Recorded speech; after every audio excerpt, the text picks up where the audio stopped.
Les entretiens des patriotes, bonjour à tous, heureux de vous retrouver. Epstein, 0, arrestation. Omerta, des élites. Opération Pélico, Macron toujours plus haut dans la détestation.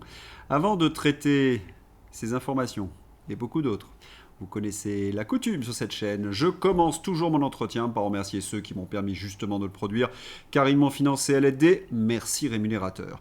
Et aujourd'hui sont à l'honneur des fidèles parmi les fidèles, Pascal Béard, ma chère Yvette Poré, Josette Baye et Ch'ti Carls. Merci à eux du fond du cœur.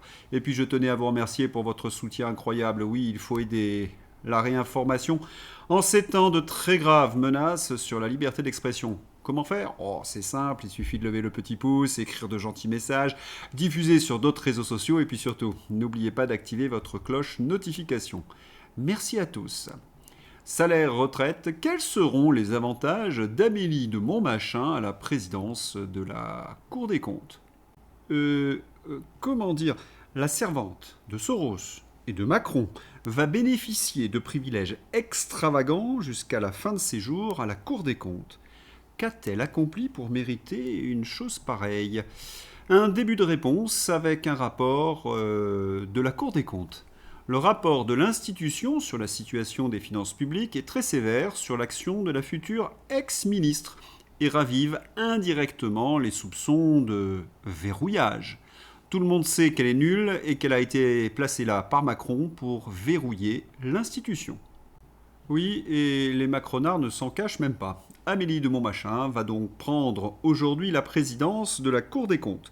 Il serait trop long de rapporter toutes les insuffisances, notez ce doux euphémisme, de Montmachin en ce qui concerne nos finances publiques. Allez, je ne peux pas m'empêcher de rappeler quand même quelques souvenirs. Mesdames et messieurs, sous vos applaudissements, Amélie de Montmachin est officiellement nommée à la tête de la Cour des comptes par le président de la République. Amélie, c'est la surdiplômée qui a égaré près de 10 milliards de recettes de TVA en 2 ans. Fin de la blague. Elle a également menti devant la représentation nationale au sujet de ces 13 000 millionnaires qui ne payaient pas d'impôts. Elle affirmait le contraire. Mais j'ai presque envie de dire ce sont des broutilles, parce qu'il y a des choses bien plus graves. Oui, elle a participé, avec Bruno Le Maire, Gabriel Attal et Emmanuel Macron, au maquillage des comptes publics de la France. Oh, ce n'est pas moi qui accuse, mais Olivier Marleix, le député LR Olivier Marleix, qui était à la tête d'une commission d'enquête. Souvenir, oui, il y a eu un maquillage des comptes du pays, et cela est d'une extrême gravité. Et les raisons ? Pour éviter d'affoler les agences de notation, mais surtout de cacher ce maquillage des comptes publics aux Français à la veille de 2 élections, les européennes et législatives, en juin-juillet 2024. Fallait surtout pas exploser le narratif de Macron, Mozart de la finance. En Macronie, ceux qui sont les plus corrompus, les moins aptes donc à exercer une fonction prestigieuse, sont nommés aux plus hautes fonctions de la République par Macron. Conseil constitutionnel, Richard Ferrand. Il a financé l'appartement de sa maîtresse avec l'argent de l'État. Cour des comptes, Montmachin a participé à truquer les comptes de la nation. Budget non conforme. Ministre de la Justice, Darmanin, Darmanin qui a été accusé d'agression sexuelle par de nombreuses femmes. Menteur pathologique, comme tous les autres d'ailleurs. Perchoir Braun-Pivet qui a enterré l'affaire Benalla. Menteuse également pathologique. Et ainsi de suite. Il faut dire que lorsqu'on a le passif d'Emmanuel Macron, oui, les gilets jaunes, la ruine de nos finances, la pandémie, la mise en place de la PPE3, l'affaire Alstom et toutes les autres affaires de corruption, l'explosion de la délinquance et du narcotrafic. Il faut placer autour de soi des profils très particuliers. Imaginez un instant si cette loi galloise était mise en place en France. De quoi s'agit-il ? Le Pays de Galles sera le premier pays au monde à pouvoir révoquer le mandat des politiciens s'ils mentent délibérément. Le Sénède, Parlement gallois, avance une législation pionnière pour criminaliser les mensonges délibérés ou trompeurs en politique, notamment pendant les campagnes électorales. Si adopté, un élu ou candidat reconnu coupable de tromperie intentionnelle via une procédure judiciaire indépendante pourrait perdre son siège ou être disqualifié. Le gouvernement gallois s'est engagé à faire voter ce texte avant les élections législatives de 2026, le présentant comme une mesure mondialement pionnière pour restaurer la confiance dans la démocratie. Des débats ont eu lieu en 2025 sur les risques pour la liberté d'expression et la définition précise du mensonge délibéré. Si le projet aboutit, le Pays de Galles serait le premier pays à introduire de telles sanctions pénales contre la désinformation politique. Vous imaginez si cette loi était adoptée en France, mais il n'y aurait plus aucun macronard, socialiste, vert, France Insoumise, LR qui siégerait à l'Assemblée nationale. Tous ces européistes menteurs. Et si on ajoute l'affaire Epstein, oui, là, ce serait la prison. Le numéro de l'Aberration. Formidable enquête de Libé aujourd'hui sur le système Epstein. Libération dévoile que lors d'une perquisition en 2019, des enquêteurs avaient découvert l'appartement cauchemardesque du prédateur. Et après, plus rien. Qu'ont-ils donc découvert ? La perquisition a eu lieu en septembre 2019, peu après l'arrestation puis la disparition d'Epstein aux États-Unis, dans le cadre de l'enquête française ouverte pour agression sur mineurs et réseau de prostitution, en lien notamment avec Jean-Luc Brunel. Ce que les enquêteurs ont trouvé dans cet appartement de 800 mètres carrés, duplex luxueux acheté en 2002. De très nombreuses photos, souvent dénudées ou suggestives, de très jeunes femmes placardées ou affichées partout dans les pièces, ce qui a marqué les policiers. Un agent présent avait déclaré à l'époque que quiconque est entré ici ne peut ignorer les déviances d'Epstein. Une salle de massage, confirmée aussi par d'autres sources, et le majordome, élément récurrent dans les propriétés d'Epstein et souvent associé à ses abus. Du matériel informatique, ordinateur, disque dur, etc., saisi pour l'analyse. L'appartement était globalement décrit comme très luxueux, décoré par Alberto Pinto, mais avec cette omniprésence d'images de jeunes femmes qui renforçait l'impression d'un lieu central dans son système criminel. La justice française avait donc des preuves physiques, emails et films, auxquels il faut ajouter les très nombreux témoignages de jeunes femmes abusées, les victimes. Et qui plus est, ces témoignages s'étalaient dans le temps puisque cela durait depuis 20 ans. Et rien. Y a-t-il eu des arrestations ? Aucune. Vous allez me dire, mais si. Non, aucune. L'affaire Epstein, l'ex-ambassadeur britannique Peter Mandelson interpellé. L'ancien diplomate britannique a été arrêté par la police ce lundi. Il est suspecté d'avoir commis des fautes dans l'exercice de fonctions officielles. Voilà, il n'y a pas eu d'arrestation ou d'interpellation. Quoi ? Je viens de lire le contraire ? Mais attendez, quand je dis qu'il n'y a pas eu d'arrestation ou d'interpellation, c'est pour crime sexuel. Que lit-on ? Que des gens sont arrêtés pour divulgation de secrets d'État ou ce genre de choses. Prenez par exemple le prince Andrew. Affaire Epstein, l'ancien prince britannique Andrew a été arrêté pour soupçon de faute dans l'exercice de ses fonctions officielles. Voilà, si certains ont été inquiétés pour des dossiers de sécurité nationale, il n'y a pas eu d'inculpation pour crime sexuel. C'est ce que dénonçait Elon Musk il y a une année. It's mind-blowing that they've not tried to prosecute even one. Not even the worst offender on the Epstein client list. They've not even tried to prosecute even one. That's insane. Well, because they have a lot of diabetic grandmothers who were... Pas une seule, pas même les pires d'entre eux. Et pourtant, il y a de terribles charges contre le prince Andrew. Et Jack et Caroline Lang y sont accusés de fraude fiscale. Il y a un an, donc, Elon Musk accusait l'administration Biden de ne pas poursuivre les criminels dans l'affaire Epstein. Un an après, on n'a pas vraiment évolué sur le dossier de la criminalité. Et pourtant, les preuves s'accumulent. Angleterre. Les Epstein Files révèlent que le jet privé d'Epstein a atterri sur des bases de la Royal Air Force britannique. Le jet privé d'un trafiquant sexuel condamné bénéficiait d'autorisation d'atterrissage sur des bases militaires britanniques. Qui a autorisé cela et pourquoi ? Et d'où venait-il ce jet avec sa cargaison de jeunes filles ? Le plus souvent d'un aéroport français, certainement le Bourget. Voilà, dès qu'il y avait une accusation, cela faisait flop, l'enquête était entravée. Le 12 décembre 2019, une femme française, victime du réseau Epstein, accuse Marlène Schiappa d'avoir protégé le criminel. La plaignante affirme avoir déposé plainte au parquet de Paris en septembre 2019, mais décrit des obstacles. La police invoque la prescription malgré la loi de 2018, étendant les délais pour agression sur mineurs. Elle accuse la justice et la police française d'avoir tout fait pour étouffer l'affaire. Elle critique directement Marlène Schiappa pour une lettre officielle du 16 octobre 2018 ou 2019 selon certaines sources, où Schiappa aurait déclaré qu'Epstein n'avait agressé aucun enfant en France, mais uniquement aux États-Unis. Et lorsqu'enfin il y a une enquête, elle est enterrée par le procureur Rémi Hens. On comprend mieux ce classement sans suite depuis les révélations des Epstein Files. Le cœur de la Macronie est directement impliqué. Moscovici, Bruno Le Maire, Jacques et Caroline Lang, les diplomates français, et enfin Macron, oui, qui demande des conseils à Epstein et qui sert les intérêts de la bosse de Jeffrey, Ariane de Rothschild. C'est la panique à l'Élysée, d'où l'omerta. Et pour les basses œuvres, Macron peut toujours compter sur les journalistes de l'ex-presse. La lecture du Tous pourris, mettant particulièrement en cause les élites, prédomine, quitte à en oublier l'un des enseignements majeurs de l'affaire des agressions sexuelles de Mazan. Utiliser des agressions sexuelles collectives et abjectes d'une modeste femme dans une petite ville de province pour minimiser un trafic criminel international qui touche les plus hautes sphères du pouvoir. Il n'y a bien que l'ex-presse pour réaliser une cascade aussi immonde.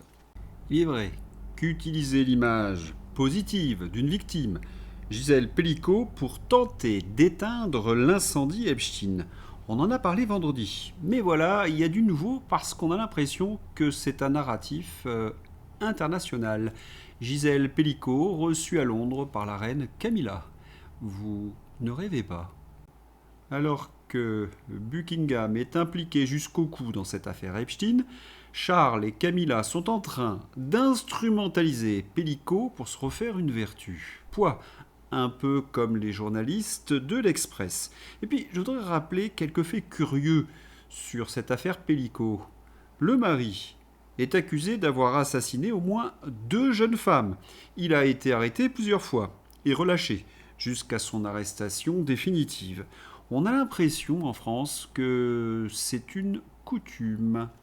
Le fonctionnaire français qui a forcé plus de 200 femmes à suriner dessus, Christian N, est accusé d'avoir mis des produits diurétiques dans des verres lors de faux entretiens à ses victimes. Christian N occupait un poste si élevé dans la fonction publique française que la police a dit à une victime qu'elle ne pouvait pas porter plainte. Tiens, cela nous rappelle quelque chose. L'impunité pour les sadiques, cela suffit. Toujours pas de procès en vue malgré 6 ans d'enquête. Il a empoisonné 248 femmes lors de faux entretiens pour les inciter à uriner en marchant. Il les observait, prenait des photos. Tout le monde était au courant, a insisté Madame Brice, que M. N a photographié en secret à 12 reprises. Certaines femmes disaient « porte un pantalon si tu vas le voir, pas une jupe ». Comme pour toutes les affaires précédentes, Macron va-t-il arriver à enterrer les Epstein Files ? Pas sûr, car il y a au moins 10 ans de révélations. Pensez, plus de 6 millions de documents. Et aux USA, c'est la chasse au trésor. Jeffrey Epstein a payé des détectives pour cacher des fichiers secrets, des photographies, des ordinateurs dans les entrepôts à plusieurs endroits aux États-Unis. Source Le Télégraphe. Cela promet. Autre élément qui pourrait accélérer les révélations, les soutiens d'Epstein tombent les uns après les autres, et notamment les journalistes. Peter Attia, collaborateur de CBS News, vient de démissionner après la découverte d'emails troublants entre lui et Jeffrey Epstein dans des dossiers récemment rendus publics. On avance. Pour finir, si la justice, la police, les services avaient pu faire leur travail, il n'y aurait pas eu de victimes, il n'y aurait pas eu d'affaire Epstein en France. Un peu comme en Chine. La Chine a refusé le visa à Jeffrey Epstein à plusieurs reprises. Les services chinois faisaient donc leur boulot, tandis que chez nous, ils facilitaient la vie de Jeffrey Epstein. Le poudré enrage. Il faut dire un pauvre Manu, se démener comme un frénétique pendant 2 mois à coups de for sure et être détesté comme jamais. 82% des Français sont mécontents d'Emmanuel Macron. Source IFOP. Les macronistes pensaient qu'il allait revenir. C'est la chute libre. C'est vraiment injuste. Pauvre petit Calimero. 2 mois à s'agiter nuit et jour devant les caméras pour être détesté comme jamais. Il y a de quoi vous dégoûter de faire de la propagande. 2 mois donc à faire le guignol avec des lunettes pour faire l'intéressant. For sure, s'habiller également en pirate pour attirer la sympathie ou inaugurer le salon de l'agriculture au milieu de ses petits camarades. Non, rien n'a marché, rien n'a marché. Les conseillers en communication de l'Élysée se grattent la tête. Qu'est-ce qu'ils vont pouvoir imaginer pour essayer de faire remonter la pente au poudré ? Ah, il peut malgré tout tenter quelques coups médiatiques. Il peut se rendre au zoo au Japon, rencontrer Punch le macaque. Mais ça risque de faire ton sur ton avec Bribri. Pour regagner en popularité, nous disait Pédiavenir, le poudré décide de se déguiser en Punch le singe. Je sais, je n'ai pas pu m'empêcher de remettre ce tweet de Pédiavenir, je le trouve excellent. Et j'ai bien dit Punch le singe, c'est la version macroniste. Remarquez que le poudré pourrait aussi s'intéresser au quotidien des Français. Ah non, je ne suis pas payé par mes maîtres pour faire cela. Alexandra Lamy. Merci Michel Hamas pour votre engagement, votre pugnacité. On nous parle sans cesse de sécurité, mais comment accepter que des enfants soient laissés à la rue, exposés à la prostitution ou au narcotrafic ? Cela devrait être une priorité absolue, mais apparemment pas pour l'État. C'est la question que l'on se pose chaque jour sur X, et c'est peut-être pour ça qu'ils veulent le fermer. Ils sont plus préoccupés par des menaces potentielles dans le virtuel que par des menaces avérées dans le réel. Car c'est peut-être une question d'intérêt. Tenez, traçons un parallèle avec le Mexique. Trahi par une amourette, l'ex-policier patron de 30 000 narcotrafiquants qui était El Mancho dont la mort plonge le Mexique dans le chaos. Eh bien, c'est un chef de cartel de narcotrafic qui a été tué par la police. En représailles, ces hommes, entre 15 000 et 20 000, lourdement armés, sont en train de semer le chaos dans tout le pays, trafiquants redoutés pour la violence de leur règlement de compte. Dites-vous que c'est ce qui risque d'arriver si on ne met pas fin aux cartels comme la DZ Mafia, qui est de plus en plus puissante et armée. La France devient petit à petit un narco-État sous les applaudissements de la France insoumise, du Parti socialiste et de la Macronie. Pour vous donner une petite idée, dans la nuit du 16 au 17 février 2026, un restaurateur turc a été détruit par un incendie criminel. Les gérants rapportent des menaces et une tentative d'extorsion de 50 000 € de la part d'individus se réclamant de la DZ Mafia. Cela s'est passé à Alès. Ce qui est insupportable, c'est que certains hommes politiques semblent s'accommoder de cette situation. Marseille, Sébastien Delogu. Sébastien Delogu qui fait du 2 roues sans casque en étant filmé dans une cité au nord de Marseille. Voilà no comment. Vivement que Franck Alizio soit élu maire pour remettre Marseille en France et en ordre. On vit vraiment une drôle d'époque. Cette gauche progressiste passe son temps à ficher, censurer, blacklister, agresser leurs adversaires politiques. Sont-ils policiers ou juges ? Pas que je sache. Ils pèsent également les propos, auscultent les moindres gestes pour trouver des poussières de fascisme. Et comme ils ne trouvent pas grand-chose, ils ont tendance à inventer des contes à dormir debout. Ils arrivent à relier en même temps les mafias et le fascisme à Emmanuel Macron et l'européisme. Ils sont vraiment très forts dans l'autre camp. L'Église à Lyon ne varie pas dans son message. On vous en supplie, ne cédez pas à la vengeance. Il est normal que vous éprouviez de la colère, mais n'y succombez pas. Et les progressistes attendent que cela, d'où leur provocation. Ils aimeraient avoir enfin du factuel pour crier sur tous les tons dans leurs médias aux heures les plus sombres de notre histoire. Un innocent a été tué par une milice progressiste, la réponse du poudré. Réunion à l'Élysée sur les mouvances violentes. Après le meurtre de Quentin par l'extrême gauche, Emmanuel Macron envisage la dissolution de 2 groupes identitaires de droite. Je vais certainement pas dissoudre les groupuscules de gauche, parce que, comme dit Fabius, ils font du bon boulot. Explication, ils intimident par exemple les opposants politiques d'Emmanuel Macron. En 2026, en France, un professeur doit faire cours sous protection privée. For sure, oui, ce professeur était sous la menace des antifas. Et puis, les antifas, c'est tellement pratique lorsqu'on se présente aux élections. La jeune garde a bien été utilisée par le nouveau Front populaire, service de sécurité et militant pour mettre des affiches et mettre des tracts dans les boîtes aux lettres. Tout le nouveau Front populaire est mouillé. Les socialistes, les Verts, tout le monde sait. Il faut ajouter que la mairie de Lyon travaillait avec la jeune garde pour traquer les opposants. Il leur fournissait même les images de TV surveillance. Sur Europe 1, coup de gueule. D'aller là-bas. Si M. Arnaud n'a aucun lien avec quelqu'un qui est un assistant parlementaire, qui ne sait pas ce que son assistant fait, qui ne sait pas où il est, qui ne sait pas quelles idées il porte, alors, pardonnez-moi Elliot, mais on nous prend vraiment pour des abrutis. Surtout Et je vais que dire l'assistant... Raphaël Arnaud devra expliquer ce que son assistant, payé par nos impôts, faisait à Lyon. Sa circonscription est à Avignon. Oui, on nous prend vraiment pour des abrutis. Et il faut ajouter que tout ce petit monde, Raphaël Arnaud et 2 de ses assistants, sont fichés S pour ultra-violence. Le dossier est tellement lourd contre la France insoumise que le PS prend ses distances devant les caméras. Le bouffi François Hollande, après avoir profité des voix de la France insoumise et du tractage et militantisme de la jeune garde pour le nouveau Front populaire lors des législatives de 2024, François Hollande jette Mélenchon et la France insoumise sous le bus. Mais je te rassure, Jonathan, c'est essentiellement devant les caméras.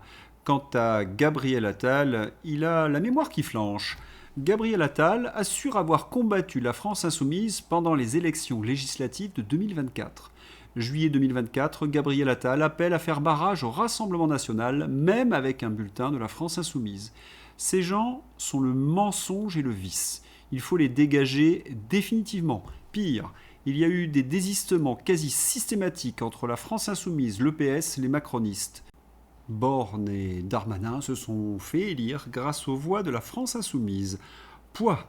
Alors devant les caméras, ils sont contre les alliances avec la France insoumise, mais dans les coulisses, la France insoumise ouverte à des accords avec la gauche au second tour des municipales pour battre la droite et l'extrême droite.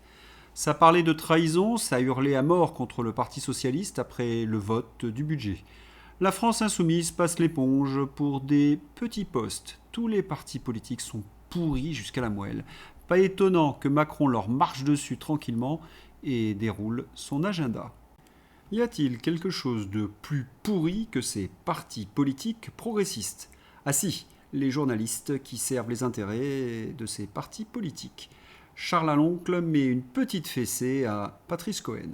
Il y a quelques jours, le 10 février, les auditeurs de France Inter ont eu la mauvaise surprise, on peut le dire, d'entendre Patrick Cohen qui relativisait le scandale concernant Jack Lang. Selon lui, les critiques seraient à la fois unanimes, mais aussi excessives. Il affirme que Jack Lang ne serait accusé, je cite, que de fraude fiscale. Dans son éditorial, Patrick Cohen ajoute que, je le cite, l'homme et son œuvre ne méritaient pas le déshonneur, allant jusqu'à le qualifier, je cite encore, de plus grand ministre de la culture de la Ve République, mais aussi le plus ardent, le plus audacieux, le plus créatif. Fin de la citation.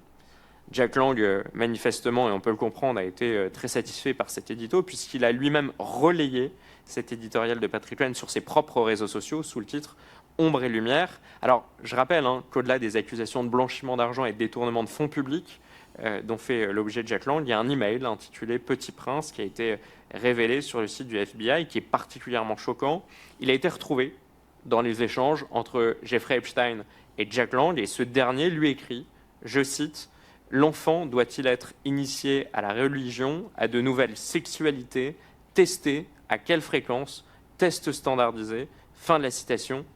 À ce moment-là, M. Cohen avait connaissance de cet email. D'ailleurs, M. Fogiel avait interrogé, je crois que c'était une antenne sur RTL, sur l'existence de cet email. Est-ce que vous trouvez normal que sur la première matinale de France, un éditorialiste qui est payé par l'impôt des Français rende un tel hommage à une personnalité aujourd'hui aussi contestée pour des motifs qui écœurent, et le mot est faible, des millions de Français. Il me semble néanmoins que... Interrogé sur cette chronique au regard de la gravité des faits, Vincent Mélé, directeur éditorial de Radio France, a estimé que la revue de presse de Nora Hamadi, diffusée ensuite, était sévère et compensée, tout en défendant Patrick Cohen. Tout ceci est fort étrange. Si on résume, tous ces progressistes sont contre la peine de mort. Ah, s'il y a des exceptions pour leurs ennemis politiques. Voyez leur attitude avec Quentin. Et pour ceux également qui sont des inutiles, comme dirait Ayrery. Vous voyez ce que je veux dire? Franck Zégé. Même la clause de conscience, ils n'en veulent pas. Mais au fou, l'Assemblée nationale vote contre la clause de conscience des pharmaciens et des établissements accueillant des personnes malades ou âgées. L'humanisme qui était au cœur du serment d'Hippocrate est jeté à la poubelle. Certains médecins ont les cheveux qui se dressent sur la tête. Fin de vie. Moi, médecin, je ne veux pas du pouvoir de donner la mort. C'est au-delà de l'horreur. Et rappelez-vous ce que disait Franck. Surtout, ne dites plus jamais à votre médecin que vous avez envie de mourir. Vous comprenez pourquoi. Loi sur la fin de vie. Les députés radicalisent le texte. Ils refusent les garde-fous visant à exclure de cette fin de vie les personnes en souffrance seulement psychologique et suppriment la nécessité d'une souffrance constante. Ils refusent d'exiger une décision écrite. Il y aura en France plus de centres de fin de vie que de services de soins palliatifs. Merci Emmanuel Macron, merci la gauche. Allez, c'est l'heure d'ouvrir la page internationale avec le nouveau bulletin de Xavier. Ne le ratez pas, passionnant. Une très intéressante analyse des victoires TikTok du camp du bien. Et pour compléter ce qu'il dit sur la question énergétique, Robert Fico avec InfoLive. Le Premier ministre slovaque Robert Fico a annoncé l'arrêt des livraisons d'électricité à l'Ukraine. La décision entre en vigueur dès aujourd'hui et est liée à l'arrêt par Kiev du transit du pétrole russe via l'oléoduc Druzhba. Fico a ajouté que le pays ne céderait pas au chantage et pourrait prendre des mesures supplémentaires, notamment revoir son soutien à l'adhésion de l'Ukraine à l'Union européenne. J'ai tenu la promesse que j'avais faite samedi. Si l'approvisionnement en pétrole de la Slovaquie n'est pas rétabli d'ici lundi, je demanderai à la SEPS, la Société Anonyme Publique, de suspendre les livraisons d'électricité d'urgence à l'Ukraine. Rien qu'en janvier 2026, ces livraisons d'urgence nécessaires pour stabiliser le réseau énergétique ukrainien ont été 2 fois plus importantes que pour toute l'année 2025. Et contre-attaque également de Viktor Orban. En seulement 1 minute, le Premier ministre hongrois Orban vient de démonter l'imposture de la guerre en Ukraine et du soutien de l'Union européenne à Zelensky. Pour Zelensky, il n'y a plus de guerre, il n'y a plus d'argent. Il a obtenu 90 milliards et déjà il réclame 700 ou 800 milliards supplémentaires. Pour lui, la guerre doit absolument continuer. Ce conflit lui permet d'extorquer un maximum d'argent aux pays européens. On ne soutiendra jamais cela. Et oui, c'est la stricte vérité qu'on martèle depuis le début du conflit, il y a 4 ans pile. Aujourd'hui, les Français ne veulent plus se saigner non plus pour cette guerre, car ils ont compris. Dernier sondage. Plus 1 euro, plus une arme, pas un soldat pour l'Ukraine. Diffusons car tout y est. Et les macronards tentent le coup une fois de plus de la guerre à outrance, avec la bécasse Aïe, Slava Ukraini. Le Parlement européen, cette inutile institution de clowns sans talent, avec nos impôts. D'ailleurs, je suis d'accord avec Valérie Ayé, il faut absolument sauver l'Ukraine. C'est la raison pour laquelle on milite pour la paix. On va d'ailleurs rafraîchir la mémoire à Valérie Ayé. Pour remettre les choses au clair, Anne-Laure Bonnel, une reporter de guerre qui a travaillé dans le Donbass en 2015, témoigne que le gouvernement ukrainien a bombardé sa propre population et que le film qu'elle a fait est une preuve en effet de tous ces crimes. C'est l'époque, d'ailleurs, où l'OPFRA, l'organisme français pour les réfugiés, avait publié un rapport montrant que plus d'1 million d'Ukrainiens avaient fui en Russie pour échapper aux persécutions. Ce qui était dit en 2015 est toujours vrai en 2025 et 2026. Pensez par exemple à Jacques Beau. Les sources de mon dernier ouvrage, Paix en Ukraine, proviennent de médias ukrainiens. Et je vois un décalage énorme entre ce qu'ils disent et nos médias sur les mêmes sujets. Nos médias s'appuient presque exclusivement sur des déclarations du gouvernement ukrainien. Il va donc donner son narratif, tout comme le gouvernement russe donnera son narratif à lui. Cela fait partie du jeu. Mais quand on regarde nos médias, ils font un travail exclusivement de propagande. Et c'est la raison pour laquelle ils détestent les journalistes qui font vraiment leur travail. L'Union européenne continue sa mue en dictature du bien avec la censure d'une journaliste ukrainienne devenue relais de la propagande russe. Ce type de censure médiatique est inadmissible en démocratie, soi-disant libérale. On parle ce soir à 19h de ces 4 années de guerre en Ukraine et du rôle de la propagande et de l'information avec Aurélien Duchesne sur le YouTube du Monde Moderne. C'est un peu comme pour l'affaire Jeffrey Epstein, cette histoire. Qu'est-ce qu'ils essaient de nous cacher? Allez, c'est l'heure d'ouvrir la page fantasy avec une transition toute faite. Énième retour en Ukraine. Tiens, il me semble que j'ai répondu à ma question d'il y a un instant. Oui, quand BHL soutient un mouvement, on sait ce que cela veut dire. Sinon, Bernard, il était comment au quotidien, Jeffrey? Jean-Noël Barrot, humilié. L'ambassadeur américain ne s'est pas présenté à la convocation du ministre français des Affaires étrangères, Jean-Noël Barrot. Les maîtres n'accourent pas lorsque les valets les sonnent. Un peu d'humour au salon de l'agriculture. Un peu de farine, alors elle est HVE, elle est française, elle est aux normes françaises. Il y a des produits phytosanitaires, il n'y a pas de produits phytosanitaires interdits. Voilà. De la bonne farine pour le poudrer. Les agriculteurs de la coordination rurale ont déversé de la farine au salon de l'agriculture pour dénoncer le manque de respect du gouvernement vis-à-vis de la profession. Et depuis cette initiative, les macronards enragent. Voici le stand de la coordination rurale au salon de l'agriculture. Ces méthodes sont un accélérateur de violence et de fractures dans notre société. Nos agriculteurs méritent mieux qu'un syndicat d'extrême droite. Bravo à ces agriculteurs et vivement que vous dégagiez. Votre camp, celui de la bien-pensance, est le premier à mettre des étiquettes sur les autres, mais surtout les premiers responsables de la destruction du pays. Prenez vos responsabilités et dégagez. C'est bien avec les macronards, c'est qu'ils osent tout. C'est même à cela que l'on les reconnaît. Ce sont les premiers à cliver les Français, ils ont trahi les paysans avec le Mercosur et ils ont détruit notre agriculture. Et ils osent encore l'ouvrir. La couve et le making-of. C'est pas mal ça.